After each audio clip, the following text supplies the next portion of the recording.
Hello, welcome back to the reading of the poem of the Man God, written by Maria Valtorta, Volume 3, Chapter 350, The Tribute to the Temple and the Satyr in the Month of the Fish. 5th December 1945. The two boats that they took to go back to Capernaum are gliding on an extraordinarily calm lake. The real large slab of blue crystal, which becomes one smooth piece again as soon as the two boats pass. But they are not the boats of Peter and James, but two boats which they probably hired at Tiberias. And I can hear Judas complaining because he is left without any money after his last expenditure. He has seen to everybody else, but what about us? What shall we do now?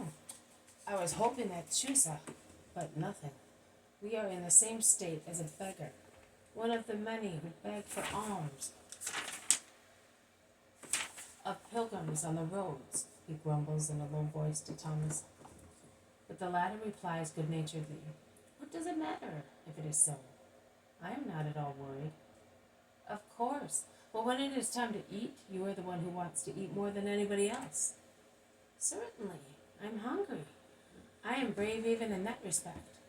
"Well, today, instead of asking any man for some bread and a dish of something, I will ask God directly. Today. But tomorrow we shall be in the same situation, and the day after tomorrow it will be the same again, and we are going towards the Decapolis, where we are unknown, and they are half heathens there. And it is not only a question of bread. There are sandals that wear out, and the poor who pester you, and one could be taken ill. And if you go on like this, you will have me as good as dead shortly, and you will have to think about my funeral. Oh, how many worries! I am not worried at all. I am happy and calm, just like a newborn baby." Jesus, who appeared to be engrossed in thought, sitting on the prow, almost on the edge, turns round and says in a low voice to Judas, who is astern, but he says it as if he were speaking to everybody, "It is very good to be penniless. The paternity of God will shine more brightly, even in the most humble things. Everything has been all right for you recently. It is all right if we cannot work miracles. It is all right if we get no offerings. It is all right if we have given away everything we had. In a few words, everything is all right. But I feel ill at ease.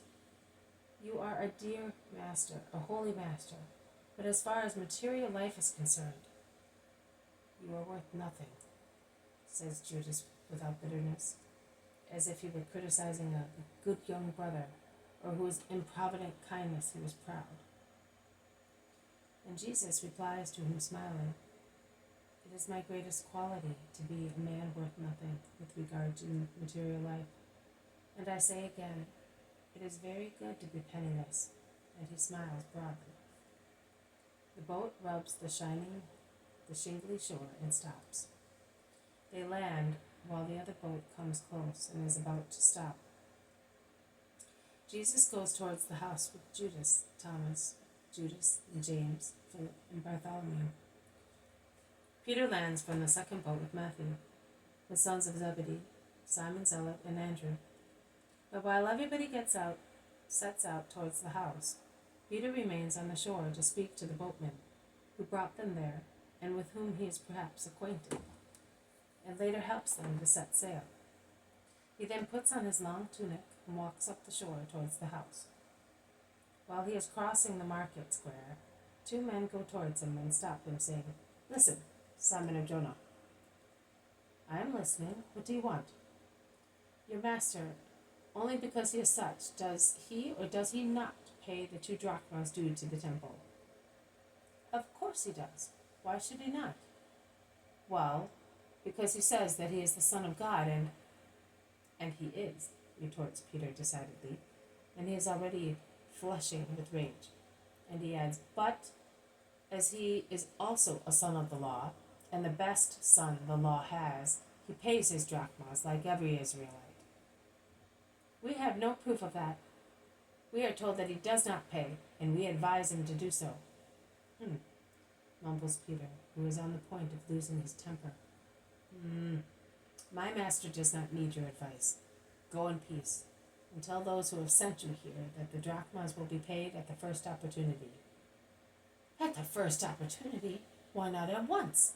Who can assure us that he will? He is always wandering about aimlessly." "He cannot pay at once, because he is penniless. If you turned him upside down, not a penny would drop to the ground.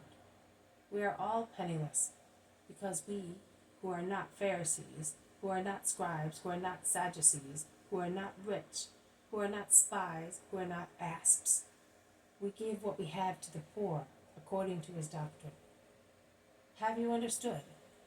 And now we have given everything, and until the Most High provides, we can die of starvation, or stand at the street corner and beg. Inform those who say that he is a glutton also of that. Goodbye." And he leaves them grumbling and seething with anger.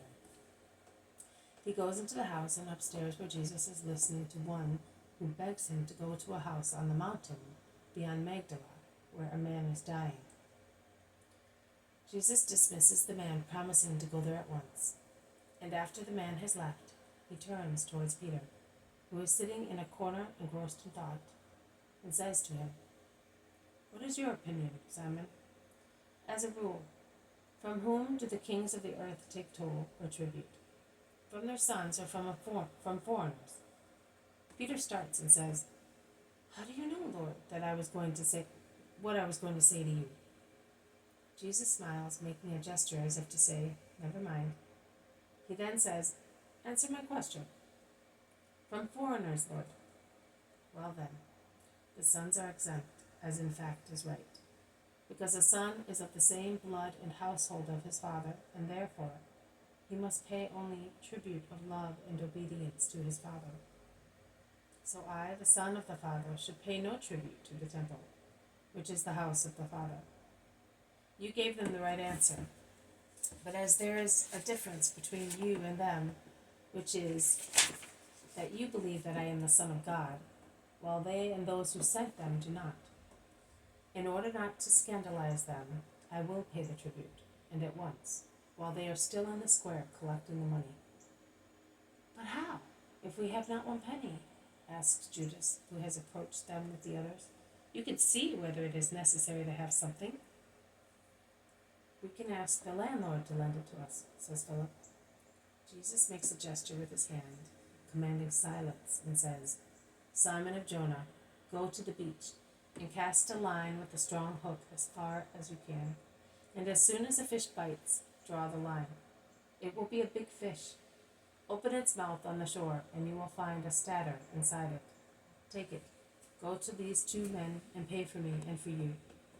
Then bring the fish here. We will roast it, and Thomas will give us the charity of a little bread. We will eat and then go at once for the man who is dying. James and Andrew, prepare the boats. We will go in them to Magdala, and we will walk back in the evening in order not to interfere with the fishing of Zebedee and Simon's brother-in-law." Peter goes away, and shortly afterwards he is seen climbing onto a half-beached boat.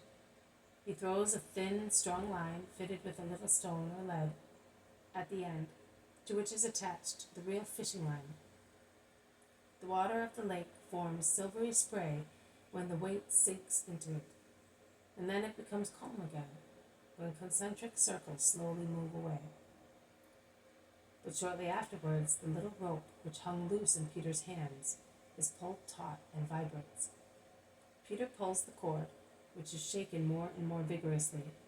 With a last jerk, the fishing line emerges with the catch. It whirls over the fisherman's head and falls on the yellowish sand, where it writhes, tortured by the hook that rends its palate and by incipient asphyxia. It is a magnificent fish, the size of a brill, weighing at least 3 kilograms. Peter tears the hook from its fleshy lips, thrusts his finger into its throat, and pulls out a large silver coin.